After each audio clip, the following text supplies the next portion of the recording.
하나만 다르게 행동하라.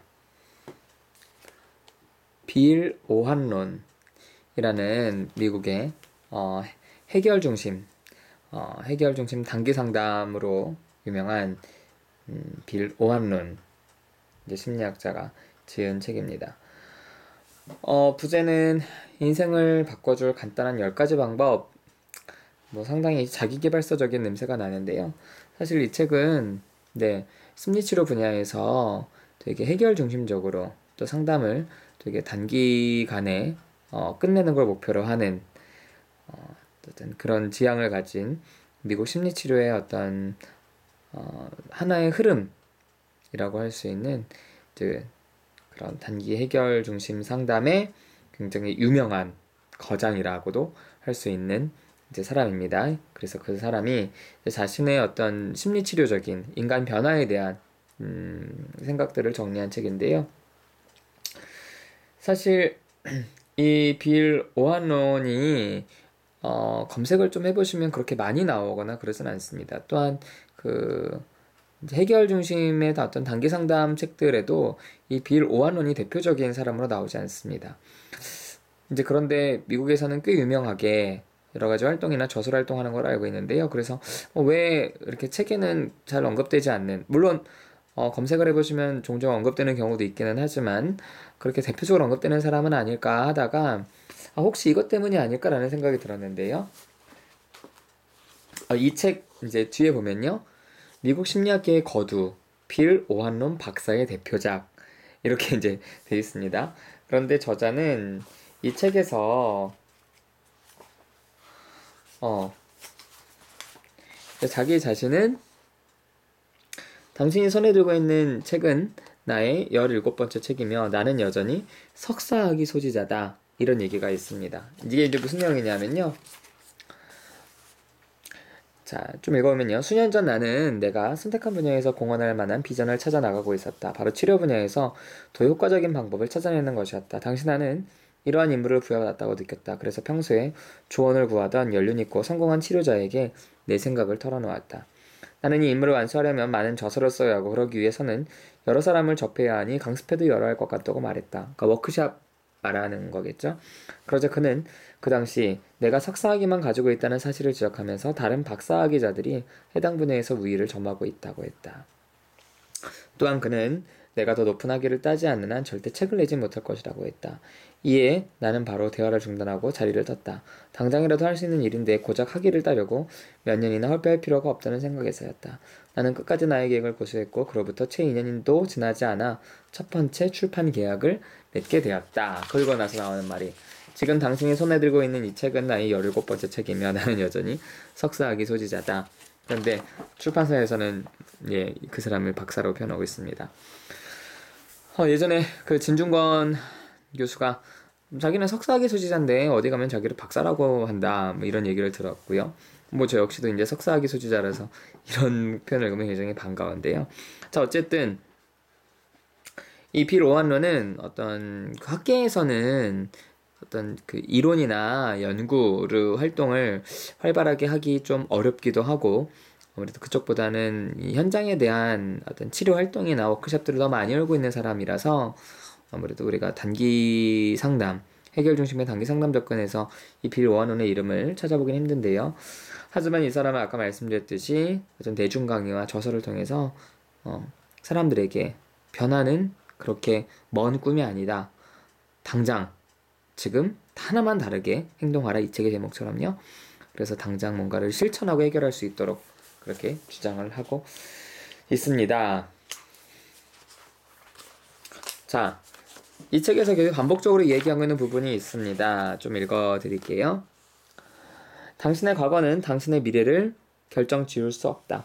이는 과거에 영향을 받지 않는다는 의미가 아니다. 우린 당연히 과거의 영향력 아래에 있다. 다만 그로 말미암아 어떤 특정한 방향으로만 향하도록 운명이 정해져 있거나 결정되어 있지는 않다는 의미다. 다시 한번 강조하지만 과거에 있었던 상처와 고난을 있는 그대로 받아들이되 당신의 미래를 좌우하도록 내버려둬서는 안 된다. 빌 오한론, 이 저자는 끊임없이 우리가 과거의 영향으로부터 벗어날 필요가 있다. 과거가 의미가 없다는 건 아니긴 하지만 과거를 찾는다고 도대체 내 문제가 왜 이렇게 생겼는지 그걸 이해한다고 해결되지는 않는다 라는 이야기를 하고 있습니다. 그러면서 저자는 이러한 질문들을 던지고요. 사람들한테 이러한 질문을 던지라고 반복적으로 얘기합니다. 왜 나는 이런 상황에 처하게 되었지? 도대체 나에게 무슨 문제가 있지? 혹은 이런 일을 당할 만큼 내가 잘못한 게 뭐지? 나를 이런 길로 이끈 원인이 뭘까? 어린 시절의 경험이나 유전적인 한계 아니면 생물학적인 어떤 요소와 같은 식으로 자신에게 문제적인 질문하는 걸 멈춰라. 그 대신 다음과 같은 질문을 다양하게 해보자. 상황에 도움이 되지 않는 나의 행동이나 생각, 그리고 관심의 대상이 무엇인가? 이 상황을 바꾸기 위해 내가 할 수 있는 일이나 생각 혹은 관심 대상은 무엇인가? 일반적으로 왜라는 질문은 당신을 잘못된 방향으로 빠뜨린다. 그저 해석만을 추구하게 하거나 계속 같은 영역만을 맴돌게 할 뿐이다. 물론 이런 질문들이 항상 도움이 되지 않는다는 것은 아니다. 때로는 왜라는 질문이 당신을 올바른 방향으로 인도하며 문제 상황을 정리해주기도 한다. 다만 나는 그보다 어떻게와 무엇이라는 단어로 시작되는 질문을 해보기를 추천한다.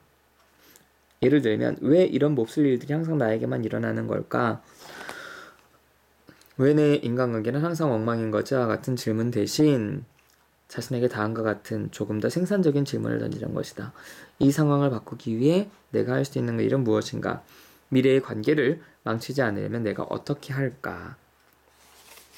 이 짧은 글이 이 책의 전반을 잘 얘기해주고 있습니다. 다른 말로 이 책은 책 제목에서 알 수 있는 것처럼요. 우리가 변화를 위해서는 대단한 것이 필요한 것이 아니다. 당신이 지금 하고 있는 고정적인 행동 패턴에서 단 하나만 다르게 행동하라라는 이야기를 무려 한 300페이지에 걸쳐서 이렇게 하고 있습니다. 목차를 잠깐 보죠.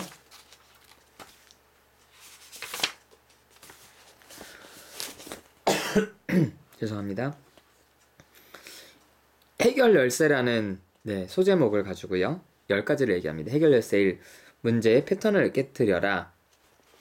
해결 열쇠 2. 해결 패턴을 찾아서 활용하라. 해결 열쇠 3. 당신의 과거와 감정을 인정하라. 해결 열쇠 4. 주의를 전환하라. 그리고요. 해결 열쇠 5. 미래를 상상하라. 해결 열쇠 6. 해결 중심적인 스토리로 바꾸자. 해결 열쇠 7. 영성으로 자신을 넘어서라. 요즘 이 심리학자들의 글에 영성이라는 얘기가 종종 나오는데요. 물론 여기서 말하는 영성은 특정한 종교를 의미하는 것은 아닙니다. 그걸 포괄하는 되게 큰 의미의 영성이라고 할 수 있습니다. 해결 열쇠 8. 행동대화법을 사용하라. 그리고 해결 열쇠 9하고 10. 과거의 유령을 몰아내라. 그래서 10가지 테마를 가지고 어떻게 하면 우리가 문제를 해결할 수 있는가에 대한 이야기를 하고 있습니다. 되게 사례들이 많이 들어가 있습니다. 자신의 이론을 뒷받칠 만한 어떤 연구 결과보다는 사례 중심적이라서 일반인들이 보면은 굉장히 쉽게 이해할 수 있지만 조금 학문적인 내용을 원하시는 분들이라면 조금 아쉬울 수 있다. 이 책 역시 전반적인 번역은 매끄러운 편인데요. 이 몇몇 단어들이 눈에 들어옵니다. 번역에 좀 오류라고 할 수 있죠. 여기 칼 로저스가 나오는데요. 여기서는 몇 년 전 정신과 전문의 칼 로저스 이렇게 번역하고 있습니다. 아마 그 원문에서는 클리니컬 사이콜로지스트, 임상심리학자라는 표현이 있을 텐데 이 책의 이제 저자들 종종 그 임상심리학자를 사이키아트리스트라고 우리나라 사전에도 그렇게 나와 있는 사전들이 몇 군데가 있더라고요. 하지만 이런 몇몇 단어를 빼놓고선 전반적인 번역은 비교적 깔끔한 편입니다. 해결 중심의 단기 상담 접근에 관심이 계신 분이나 자신의 반복되는 문제들을 조금 깨뜨려보고 싶으신 분들에게 이 책을 추천합니다. 하나만 다르게 행동하라.